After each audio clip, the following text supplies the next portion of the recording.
ഈ വീഡിയോയിൽ ഇൻട്രൊഡക്ഷൻ ഒന്നുമില്ല, നേരിട്ടങ്ങ് വാർത്തയിലേക്ക് പോവാണ്. ഒരു പ്രധാനപ്പെട്ട വിഷയം എന്ന് പറഞ്ഞാൽ അമേരിക്ക തുർക്കിയിലേക്ക് F-35 ഫൈറ്റർ ജെറ്റ് കൊടുക്കാനുള്ള ഉത്തരവ് പാസ്സാക്കിയിരിക്കുകയാണ്. അവർ സെനറ്റിലോ കോൺഗ്രസിലോ വെച്ച് പാസ്സാക്കിയിട്ടില്ല. പക്ഷേ ട്രംപിൻ്റെ അഡ്മിനിസ്ട്രേഷൻ ഇതുമായിട്ട് ബന്ധപ്പെട്ട് താല്പര്യം പ്രകടിപ്പിച്ചിട്ടുണ്ട്. പോസിറ്റീവായിട്ടുള്ള അപ്രോച്ചാണ് കാണിക്കുന്നത്. ഇസ്രായേലിൻ്റെ നിർദ്ദേശങ്ങളെ ഇപ്പോൾ നിലവിലുള്ള സാഹചര്യത്തിൽ പരിഗണിക്കുന്നില്ല. അതാണ് നമ്പർ 1 വിഷയം. ഇസ്രായേലിന് ഈ വിഷയത്തിൽ കനത്ത അമർഷമുണ്ട്. അവർ അഭിപ്രായം രേഖപ്പെടുത്തി കഴിഞ്ഞു, വിയോജിപ്പാണ് രേഖപ്പെടുത്തിയിരിക്കുന്നത്. ഇതിൽ പ്രധാനമായിട്ട് ഇസ്രായേൽ പറഞ്ഞിരിക്കുന്നത് തുർക്കി പോലത്തെ ഒരു ജനസൈഡറിന് വംശഹത്യ നടത്തിയിട്ടുള്ള പാരമ്പര്യമുള്ള തുർക്കിക്ക് ഒരു തരത്തിലും F-35 കൊടുക്കാൻ പാടില്ല എന്നുള്ള നിലപാടിൽ ഉറച്ചു നിൽക്കുകയാണ് ഇസ്രായേൽ. അപ്പോൾ തുർക്കിയുടെ നിലവിലെ പ്രസിഡന്റ് തയ്യബ് എർദോഗൻ പുള്ളിക്കാരൻ പറഞ്ഞിരിക്കുന്നത് ഇസ്രായേൽ ഗാസയിൽ 73,000 പേരെ കൊന്നൊടുക്കിയ അത്തരത്തിലുള്ള ജനസൈഡ് ഒന്നും തുർക്കി ചെയ്തിട്ടില്ല. ഞങ്ങളുടെ 1000 വർഷത്തെ ചരിത്രത്തിനിടയിൽ ഞങ്ങൾ ഇത്തരത്തിലുള്ള ജനസൈഡ് ചെയ്തിട്ടില്ല എന്നാണ് റജബ് തയ്യബ് എർദോഗൻ്റെ സ്റ്റേറ്റ്മെൻറ്റ്. അപ്പോൾ നമുക്ക് അതിലേക്കൊന്ന് ഫോക്കസ് ചെയ്യേണ്ടതുണ്ട്. 1000 വർഷത്തിനിടയിൽ തുർക്കി ജനസൈഡ് നടത്തിയിട്ടുണ്ടോ ഇല്ലയോ എന്നുള്ളതാണ് നമ്മളിപ്പം നോക്കാൻ പോകുന്നത്. ഇറാനും അമേരിക്കയുമായിട്ട് ബന്ധപ്പെട്ട വിഷയങ്ങൾ കുറേ കിടപ്പുണ്ട്, അതിലേക്കൊക്കെ നമുക്ക് വരാം. ഇറാൻ പ്രാച്ചിൻ എന്ന് പറഞ്ഞ ന്യൂക്ലിയർ എൻറിച്ച്മെൻറ്റ് ഫെസിലിറ്റി അമേരിക്ക കഴിഞ്ഞ വർഷം 3 ബങ്കർ ബസ്റ്റർ വെച്ചിട്ട് തകർത്ത പ്രാച്ചിൻ ന്യൂക്ലിയർ പവർ പ്ലാന്റൊക്കെ ഇറാൻ റെക്ടിഫൈ ചെയ്ത് അതിന് റിപ്പയർ വർക്കൊക്കെ ചെയ്ത് വീണ്ടും ഫംഗ്ഷനിങ് മോഡിലേക്ക് തിരികെ കൊണ്ടുവന്നുകൊണ്ടിരിക്കുകയാണ്. ഇതുമായിട്ട് ബന്ധപ്പെട്ട് CNN വലിയ രീതിയിൽ തന്നെ ഒരു ഡോക്യുമെൻ്ററി പുറത്തിറക്കിയിട്ടുണ്ട്. CNN ഇറക്കുന്നതിന് മുമ്പ് തന്നെ ഇറാൻ്റെ ന്യൂക്ലിയർ പവർ പ്ലാന്റുകളെക്കുറിച്ച് സ്പെഷ്യലായിട്ട് ഞാൻ ഇമേജസ് സഹിതം കൃത്യമായിട്ട് സൂം ഔട്ടും സൂം ഇന്നും ചെയ്തുകൊണ്ടുള്ള വിവരങ്ങളൊക്കെ നമ്മളുടെ പ്രേക്ഷകർക്ക് ഞാൻ എത്തിച്ചിട്ടുണ്ട്. അതൊക്കെ എത്തിച്ചിട്ട് ഏതാണ്ട് 10-15 ദിവസങ്ങളായി. ഇപ്പോഴാണ് CNN അതുമായിട്ട് ബന്ധപ്പെട്ട ഡോക്യുമെൻ്ററി പുറത്തിറക്കിയിരിക്കുന്നത്. അപ്പം അത്തരത്തിൽ നമ്മൾ കൃത്യമായിട്ട് വാർത്തകൾ ചെകഞ്ഞെടുത്ത് കൊണ്ടുവരുന്നു എന്നുള്ളതാണ് മനസ്സിലാക്കേണ്ടത്. അഡ്വാൻസ് ആയിട്ട് കൊണ്ടുവരുന്നു. ഇനിയിപ്പം തുർക്കിയുടെ മേജർ അഗ്രഷൻസ്, ഏതൊക്കെ മെസാക്കറുകൾ, ഏതൊക്കെ കൊലപാതകങ്ങളാണ് നടത്തിയിട്ടുള്ളത്, അതിൻ്റെ ജസ്റ്റ് ഒരു സിനോപ്സിസ് അതാണ് ഇവിടെ നോക്കുന്നത്. ഓരോ വിഷയങ്ങളും നമുക്ക് ഓരോ വീഡിയോ ആയിട്ട് ചെയ്യാൻ പറ്റുന്ന രീതിയിലുള്ള ചരിത്ര പ്രാധാന്യമുള്ള വിഷയങ്ങളാണ്. ആ ഒരു യാഥാർത്ഥ്യം നിലനിൽക്കുമ്പോൾ തന്നെ ജസ്റ്റ് ഒന്ന് ഓടിച്ച് നോക്കിപ്പോവാം. പിന്നീട് ഇതുമായിട്ട് ബന്ധപ്പെട്ട് പ്രേക്ഷകർക്ക് താല്പര്യമുണ്ടെങ്കിൽ ഒരു സീരീസ് ഓഫ് വീഡിയോ ആയിട്ട് തന്നെ നമുക്ക് തുർക്കിയുമായിട്ട് ബന്ധപ്പെട്ട വിഷയത്തിലേക്ക് ഇറങ്ങിത്തിരിക്കാം. 1453 the fall of Constantine, Byzantine emperor, ആ ഒരു ഭരണകൂടം അവസാനിക്കുന്നത് 1453. ഓട്ടോമൻസ് എങ്ങനെയാണ് ആ സ്ഥലം പിടിച്ചെടുത്തത്? ലൂട്ടിങ്ങിലൂടെ, സ്ത്രീപീഡനങ്ങളിലൂടെ, അതുപോലെ കൂട്ടക്കൊലകളിലൂടെയാണ് ആ സ്ഥലം പിടിച്ചെടുത്തത്. അതിൽ യാതൊരു ഡൗട്ടുമില്ല. കോൺസ്റ്റന്റിനോപ്പിൾ, അതായത് ഇന്നത്തെ ഇസ്താൻബുൾ എന്ന് പറഞ്ഞ സിറ്റിയിൽ 4000 പേരെ അന്ന് കൊലപ്പെടുത്തിയിട്ടുണ്ടായിരുന്നു. 50,000 പേരെ അടിമകളായിട്ട് പിടിച്ചെടുത്തു. അടുത്ത കൂട്ടക്കൊല നടക്കുന്നത് 1513-14 ആ ഒരു വർഷത്തിനിടയിലാണ് അടുത്ത കൂട്ടക്കൊല നടക്കുന്നത്. കിസിൽബാഷ് ആലവി പെർസിക്യൂഷൻ എന്നാണ് ഇതറിയപ്പെടുന്നത് ചരിത്രത്തിൽ. 1-ാം സലീമാണ് ഭരണകർത്താവ്, ഓട്ടോമൻ എംപറർ. 40,000 മുതൽ 50,000 പേരാണ് കൊല്ലപ്പെട്ടത്. 40,000 മുതൽ 50,000 പേര്. 1821 കോൺസ്റ്റന്റിനോപ്പിൾ ഗ്രീക്ക് റിപ്രൈസൽ, ആ ഒരു ഇൻസിഡന്റിലും നിരവധി കൊലപാതകങ്ങൾ ഓട്ടോമൻ എംപറേഴ്സ് നടത്തിക്കൂട്ടിയിട്ടുണ്ട്. അന്ന് ഗ്രീക്കിൻ്റെ ഭാഗമായിട്ടിരുന്ന നിരവധി പ്രോപ്പർട്ടീസാണ് കൊള്ളയടിച്ചത്. സ്വത്തുക്കൾ, അസറ്റുകൾ എല്ലാം വലിച്ചു വാരി കൊണ്ടുപോയി. 1821 തന്നെ മസാക്കർ ഓഫ് സാമോത്രേസ്, ഈ സാമോത്രേസ് എന്ന് പറയുന്നത് ഗ്രീക്കിലുള്ള ഒരു ഗോത്രമാണ്. ആ ഗോത്രത്തിനെതിരെയായിരുന്നു ഓട്ടോമൻസ് ഇറങ്ങിത്തിരിച്ചത്. അന്ന് 100 കണക്കിന് ആൾക്കാർ കൊല്ലപ്പെട്ടിരുന്നു. പ്രത്യേകിച്ച് 700 പേരെ, പ്രത്യേകിച്ച് 700 ആണുങ്ങളെ എഫ്ക എന്ന് പറഞ്ഞ ആ സ്ഥലത്ത് വെച്ചിട്ട് കൊലപ്പെടുത്തിയിട്ടുണ്ടായിരുന്നു. അതുപോലെ തന്നെ നിരവധി കുട്ടികളെയും സ്ത്രീകളെയും അവർ അടിമകളായിട്ട് പിടിച്ചുകൊണ്ടുപോയി. 1822 നൗസ മസാക്കർ, 409 നൗസാനിയൻസ് ആണ് കൊല്ലപ്പെട്ടത്. ഈ നൗസ എന്ന് പറയുന്നതും ഗ്രീക്കിലെ മറ്റൊരു ഗോത്രമാണ്. ഈ ഓട്ടോമൻ ഭരണകൂടം, അതായത് ഈ ജിഹാദ് ഭരണകൂടം നിരന്തരം ഇതേപോലെ ആക്രമണങ്ങൾ നടത്തിക്കൊണ്ടേയിരുന്നുള്ളതാണ് മനസ്സിലാക്കേണ്ടത്. ഓരോ ഗോത്രങ്ങളായിട്ട് ടാർഗറ്റ് ചെയ്ത് അവർ ജനസൈഡ് നടത്തി എന്നുള്ളതാണ് ഇതിനകത്ത് നമ്മൾ മനസ്സിലാക്കേണ്ടത്. അന്ന് ഈ 409 നൗസാനിയൻസിനെ ഇവർ കൊലപ്പെടുത്തുകയും അവിടെ 400ഓളം കുട്ടികളെയും സ്ത്രീകളെയും ഇവർ അടിമകളായിട്ട് പിടിച്ചുകൊണ്ടുപോയി. ഈ അടിമകളായിട്ട് പിടിച്ചുകൊണ്ടുപോയവരെ അവരെ അങ്ങ് വെച്ച് വാഴിക്കത്തൊന്നുമില്ല. അവരെ അവരുടെ ലൈംഗിക ആസക്തിക്ക് വേണ്ടിയിട്ടാണ് ഉപയോഗിക്കുന്നത്. പിന്നെ വീട്ടുജോലി, അടിമപ്പണി ചെയ്യിപ്പിക്കാനും. ഗ്രീക്കിലെ ചിയോസ് എന്ന് പറഞ്ഞൊരു ഐലൻഡിൽ കയറി 25,000 മുതൽ 50,000 പേരെ കൊലപ്പെടുത്തി. അന്ന് അടിമകളായിട്ട് പിടിച്ചുകൊണ്ട് പോയത് 40,000 മുതൽ 50,000 പേരെയാണ്. ഖാസോസ് മസാക്കർ, അടുത്ത മസാക്കർ. ഈ മസാക്കർ എന്ന് പറയുമ്പോഴത്തേക്കും കൂട്ടക്കൊല എന്ന് തന്നെ നിങ്ങളങ്ങ് വിചാരിച്ചാൽ മതി. അതാണ് നടത്തിയിരിക്കുന്നത്, ഖാസോസ് കൂട്ടക്കൊല. ഇത് നടക്കുന്നത് വർഷം 1824. അന്ന് ഈജിപ്ഷ്യൻസും തുർക്കിയും കൂടി ചേർന്നിട്ട്, ഓട്ടോമൻസും കൂടി ചേർന്നിട്ടാണ് ഈ ആക്രമണം നടത്തിയിരിക്കുന്നത്. 500 പേരെ കൊലപ്പെടുത്തി, 2000-ലധികം പേരെ അടിമകളായി പിടിച്ചുകൊണ്ട് പോയി. ഈ വലങ്കൈ ഉടമപ്പെടുത്തുക, റൈറ്റ് ഹാൻഡ് പൊസസ്ഡ്, ഇത് വളരെ വ്യക്തമായിട്ട് അവർ ഇത് മുന്നോട്ട് കൊണ്ടുപോകുന്ന ഒരു ആശയമാണ്. അതാണ് ഉടനീളം ഈ കൊലപാതകങ്ങളിൽ നമുക്ക് കാണാൻ കഴിയുന്നത്. അത് കഴിഞ്ഞ് ഡിസ്ട്രക്ഷൻ ഓഫ് പസറ, അതേ 1824 ഈ പസറ എന്ന് പറഞ്ഞ ആ ഒരു സ്ഥലം ഇവർ ഡിസ്ട്രക്ട് ചെയ്യുന്നത്. അവിടെയും ലാർജ് സ്കെയിൽ ഓഫ് കൊലപാതകം, അതേപോലെ നിരവധി സ്ത്രീകളെ അടിമകളായിട്ട് പിടിച്ചോണ്ട് പോയി. ഈ അടിമകളായിട്ട് പിടിച്ചോണ്ട് പോകുക എന്ന് പറഞ്ഞാൽ, സ്ത്രീകളെ അടിമകളായിട്ട് പിടിച്ചോണ്ട് പോകുക എന്ന് പറഞ്ഞാൽ നരമ്പ് രോഗം, അതാണ് മനസ്സിലാക്കേണ്ടത്. മനസ്സിലായോ? നരമ്പ് രോഗം. ഈ നരമ്പ് രോഗം ബാധിച്ച ആൾക്കാർക്ക് തീറ്റ കൊടുക്കാൻ വേണ്ടിയിട്ട് ഈ സ്ത്രീകളെ അത്ര മൃഗീയമായ രീതിയിൽ ഉപയോഗിക്കാൻ വേണ്ടിയിട്ടാണ് ഇവർ പിടിച്ചോണ്ട് പോകുന്നത്. ബൾഗേറിയൻ ഏപ്രിൽ അപ്രൈസിംഗ് കൂട്ടക്കൊല നടക്കുന്ന വർഷം 1876. ഓട്ടോമൻ ബാഷി ബസൂക്സ് ആണ് ഈ കൊലപാതകങ്ങൾ നടത്തുന്നത്. അന്ന് കണക്ക് പറയുന്നത് 1200 മുതൽ 8000 ബൾഗേറിയൻസ് ആണ് കൊല്ലപ്പെട്ടത്. അതേ യുദ്ധം നീണ്ടു നിൽക്കുകയും 30,000 ബൾഗേറിയൻസിനെ ഇവർ കൊലപ്പെടുത്തിയിട്ടുണ്ട്. 1877 സ്റ്റാറ സഗോറ മസാക്കർ കൂട്ടക്കൊല. സുലൈമാൻ ഹുസൈൻ പാഷ എന്ന് പറഞ്ഞ ഓട്ടോമൻ എംപററാണ് അന്ന് പൊസിഷനിലുള്ളത്.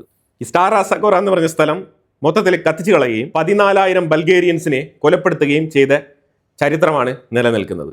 അടുത്തത് ഹമീദാൻ കൂട്ടക്കൊല. 1894 തുടങ്ങുന്നു, 1897 അവസാനിക്കുന്ന കൂട്ടക്കൊലയാണിത്. ഇത് നടക്കുന്നത് അർമേനിയയിലാണ്. കുറച്ച് ഏരിയയിൽ അസീരിയൻസ് എന്ന് പറഞ്ഞ കമ്മ്യൂണിറ്റി അവിടെ താമസിക്കുന്നുണ്ടായിരുന്നു. സുൽത്താൻ അബ്ദുൽ ഹമീദ് എന്ന് പറഞ്ഞ വ്യക്തിയാണ് അന്നത്തെ ഓട്ടോമൻ എംപറർ. കൊല്ലപ്പെട്ടത് 3 ലക്ഷം അർമേനിയൻസ്. 3 ലക്ഷം അർമേനിയൻസ്. ഈ അർമേനിയൻസ് ക്രിസ്ത്യൻ കമ്മ്യൂണിറ്റിയാണ്. ഈ അർമേനിയയ്ക്ക് ക്രുസൈഡുമായിട്ട് ബന്ധപ്പെട്ട് മറ്റൊരു ചരിത്രം കൂടിയുണ്ട്. പക്ഷേ എന്നാലും ഇവിടെ ഓട്ടോമൻ നടത്തിയ ജനസൈഡുകളാണ് നമ്മളിവിടെ പറഞ്ഞുകൊണ്ടിരിക്കുന്നത്. അദാന കൂട്ടക്കൊല. അടുത്ത കൂട്ടക്കൊല അദാന കൂട്ടക്കൊല 1909. അതേ അർമേനിയൻ ക്രിസ്ത്യൻ കമ്മ്യൂണിറ്റിയെ തന്നെയാണ് ടാർഗറ്റ് ചെയ്തത്. 30,000 അർമേനിയൻസും 1300 അസീരിയൻസും കൊല്ലപ്പെട്ടു. അടുത്താണ് 1915, 1916 നടക്കുന്ന കൂട്ടക്കൊല. അർമേനിയൻ ജനസൈഡ് എന്ന് തന്നെയാണ് ചരിത്രത്തിൽ ഇത് രേഖപ്പെടുത്തിയിരിക്കുന്നത്. അർമേനിയൻ ജനസൈഡ് 1915-16 തുടങ്ങിയ ഈ ഒരു കൂട്ടക്കൊല 6,64,000 അർമേനിയൻസ് കൊല്ലപ്പെട്ടു. 6,64,000 അർമേനിയൻസ്. മൊത്തത്തിലുള്ള ഒരു യുദ്ധത്തിന്റെ വ്യാപ്തി നോക്കിക്കഴിഞ്ഞാൽ 1.2 മില്യൺ അർമേനിയൻസ് ഡൈഡ്. അതായത് 12 ലക്ഷം അർമേനിയൻസ് ആണ് മൊത്തത്തിൽ ഈ ഒരു യുദ്ധത്തിൽ, ഈ കണ്ടിന്യൂസ് ആക്രമണത്തിൽ കൊല്ലപ്പെട്ട അർമേനിയൻസിന്റെ നമ്പറാണ് ഞാനിവിടെ പറഞ്ഞത്. ചരിത്രത്തിൽ പല രേഖകളിലും മെൻഷൻ ചെയ്തിരിക്കുന്നത് 1.5 മില്യൺ എന്നാണ്. 15 ലക്ഷം അർമേനിയൻസ് കൊല്ലപ്പെട്ടു എന്നാണ് മെൻഷൻ ചെയ്തിരിക്കുന്നത്. 1915 മുതൽ 1923 വരെയാണ് ഈ യുദ്ധം നടന്നത്. അവർ 8 വർഷത്തിൽ 1.5 മില്യൺ അർമേനിയൻസ് ആണ് കൊല്ലപ്പെട്ടത്, ഏതാണ്ട് 15 ലക്ഷം. അതേ 1914 മുതൽ 24 വരെ മറ്റൊരു കൂട്ടക്കൊല കൂടി ഇവർ നടത്തുന്നുണ്ട്. അസീരിയൻ, സിറിയക്, ചാൾഡിയൻ ജനസൈഡ്. ഈ 3 ഗോത്രങ്ങൾക്കെതിരെയും ഇവർ ഇറങ്ങി തിരിച്ചു എന്നുള്ളതാണ് മനസ്സിലാക്കേണ്ടത്. ഇതിനെ ഷോർട്ട് ഫോം ആയിട്ട് സൈഫോ മസാക്കർ എന്ന് വിളിക്കുന്നുണ്ട് ചരിത്രത്തിൽ. ഇത് നടത്തിയിരിക്കുന്നത് 1914 മുതൽ 1924 വരെ 10 വർഷം.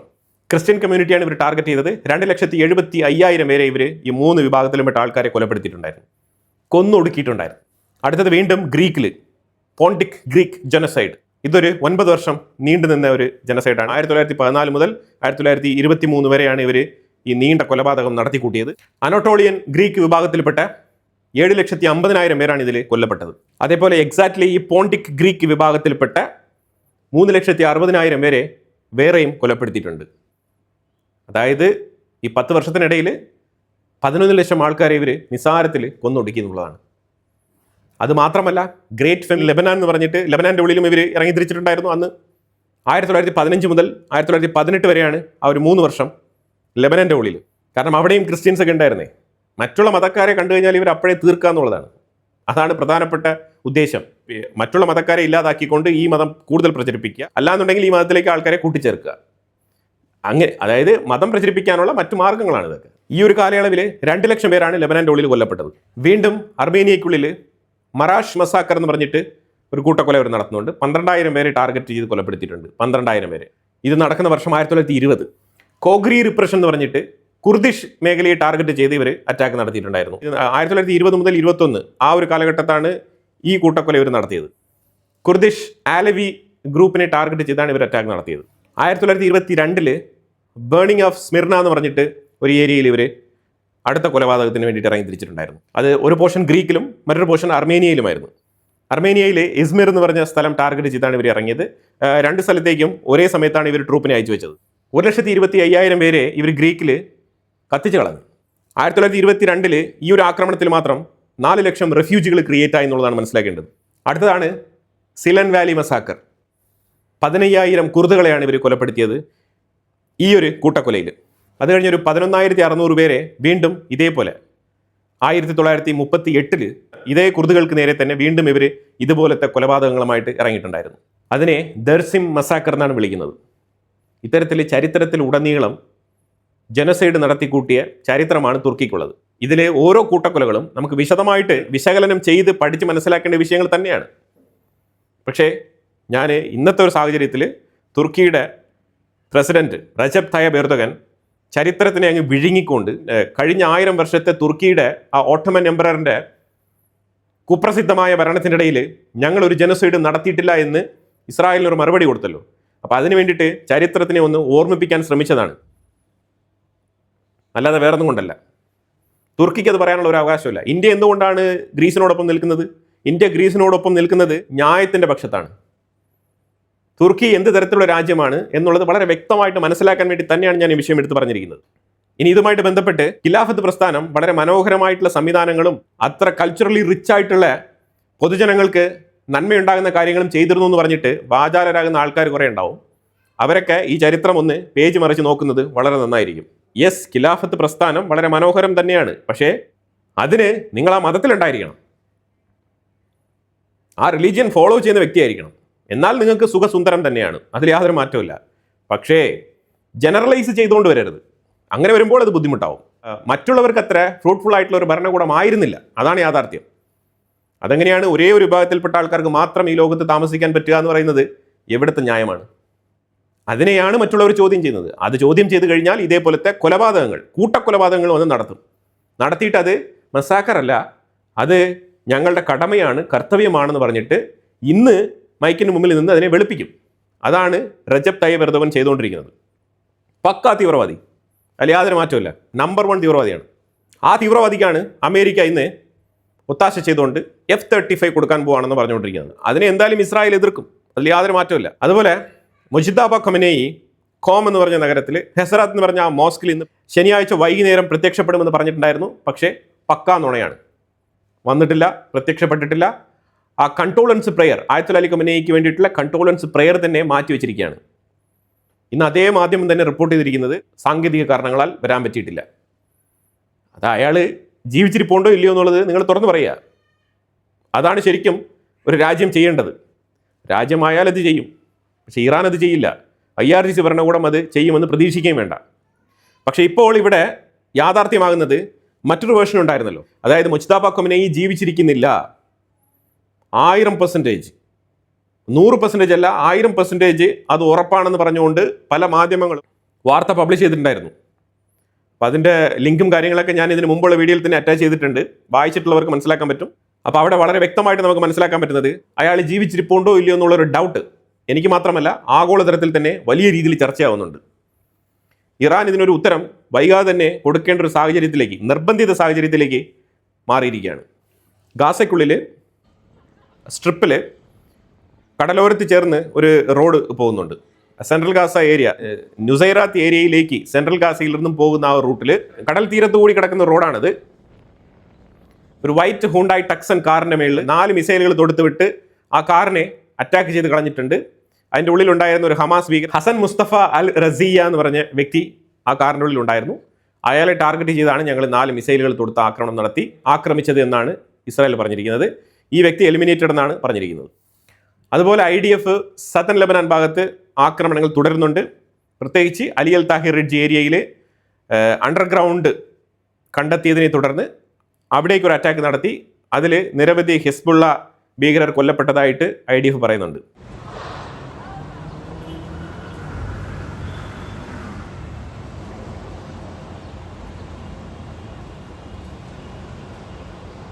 അതുപോലെ നബാട്ടിയ മേഖലയിലും അൽ മൻസൗരി എന്ന് പറഞ്ഞ മേഖലയിലും ആക്രമണങ്ങൾ നടത്തിയിട്ടുണ്ട്. ഇറാഖിൻ്റെ ഉള്ളിലുള്ള ഷിയ മുസ്ലിംസ്, ഇറാൻ അനുകൂല പ്രോക്സി ഗ്രൂപ്പുകൾ അവർ പറഞ്ഞിരിക്കുന്നത് ഞങ്ങൾ ഒരിക്കലും ആയുധം താഴെ വെക്കില്ല, ഞങ്ങൾ ശക്തമായിട്ട് ഞങ്ങളുടെ ട്രൂപ്പ് സ്ട്രെങ്തൻ ചെയ്ത് ഇറാന് വേണ്ട പിന്തുണ കൊടുക്കും, സയനിസ്റ്റ് റെജീമിനെതിരെ പൊരുതുക എന്നുള്ളതാണ് ഞങ്ങളുടെ ലക്ഷ്യമുള്ള രീതിയിൽ നിലപാട് വ്യക്തമായിട്ട് പറഞ്ഞിട്ടുണ്ട്. അമേരിക്ക ആണെന്നുണ്ടെങ്കിൽ ഇറാനിന് മേളിൽ വീണ്ടും സാങ്ഷൻസ് ഇമ്പോസ് ചെയ്തിരിക്കുകയാണ്, പുതിയ സാങ്ഷൻസ്. മഹാൻ എയർ എന്ന് പറഞ്ഞ ഇറാൻ്റെ വിമാനം വീണ്ടും സന എയർപോർട്ടിൽ ലാൻഡ് ചെയ്യുന്നുണ്ട്. ഇതിനു മുമ്പ് അതിന് പെർമിഷൻ ഇല്ലായിരുന്നു. പക്ഷേ ഇപ്പം ഈ ആയത്തുൽ അലി ഖമനയുടെ ബരിയൽ സെറമണിയുമായിട്ട് ബന്ധപ്പെട്ട് ഒരു തവണ മഹാൻ എയർ ലാൻഡ് ചെയ്തു. അതിനെ തുടർന്ന് യമൻ്റെ ഉള്ളിൽ ഹൂത്തികളും സൗദി ബാക്ക്ഡ് യമൻ ഗ്രൂപ്പും തമ്മിൽ അങ്ങോട്ടും ഇങ്ങോട്ടും ആക്രമണങ്ങൾ നടന്നു.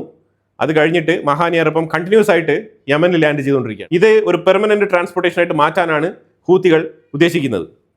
അതിനെതിരെ യമൻ്റെ സൗദി ബാക്ക്ഡ് യമനി ഗ്രൂപ്പുകൾ രംഗത്തിറങ്ങിയിട്ടുണ്ട്. തീർച്ചയായിട്ടും യമൻ്റെ ഉള്ളിൽ ഈ വിഷയം നിലവിൽ ഉണ്ടായിരിക്കുന്ന തർക്കത്തിനെ കുറച്ചുകൂടെ ആക്കം കൂട്ടുന്ന രീതിയിലാണ് ഈ വിഷയം ഇപ്പം ലൈം ലൈറ്റിൽ ചർച്ച ചെയ്യപ്പെടുന്നത്. ഇറാൻ്റെ മഹാൻ എയർ സനയിൽ ലാൻഡ് ചെയ്യാൻ പാടില്ല. കാരണം മഹാൻ എയർ ലാൻഡ് ചെയ്ത് കഴിഞ്ഞാൽ ഇനി ഇറാൻ ഇതിലൂടെ ആയുധങ്ങൾ വരെ ഹൂത്തികൾക്ക് സപ്ലൈ ചെയ്യും ഡയറക്റ്റ് ആയിട്ട്. സൗദി ബാക്ക്ഡ് യമനി ഗ്രൂപ്പുകൾക്ക് ഒരു ഭീഷണിയാണ്. അതാണ് ഇതിൻ്റെ ഉള്ളിൽ കിടക്കുന്ന പ്രശ്നം. ട്രംപ് എന്ത് തന്നെ പറഞ്ഞാലും ഇസ്രായേലിൻ്റെ നിലപാടാണ് ഇവിടെ ഏറ്റവും വലിയ ശരിയായിട്ട് നിലനിൽക്കുന്നത്.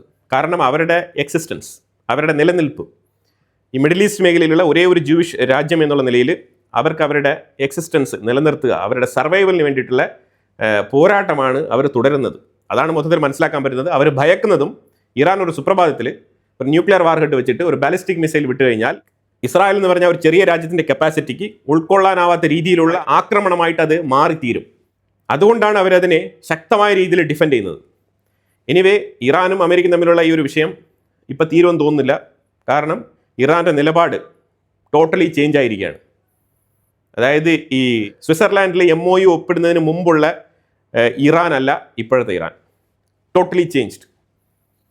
പാകിസ്ഥാൻ്റെയും ഖത്തറിൻ്റെയും എല്ലാ ശ്രമങ്ങളും പരാജയപ്പെട്ടിരിക്കുകയാണ്. ശരിക്കും മിഡിൽ ഈസ്റ്റ് ടെൻസ്ഡ് മൊമെന്റിലൂടെ തന്നെയാണ് കടന്നു പോകുന്നത്. അതിൽ യാതൊരു മാറ്റമില്ല. അപ്പോൾ എന്തായാലും ഇതിനെക്കുറിച്ചുള്ള അഭിപ്രായങ്ങൾ കമന്റ് ബോക്സിൽ രേഖപ്പെടുത്തുക. കൂടുതൽ വാർത്തകളുമായിട്ട് അടുത്ത വീഡിയോയിൽ വരാം. Thank you so much.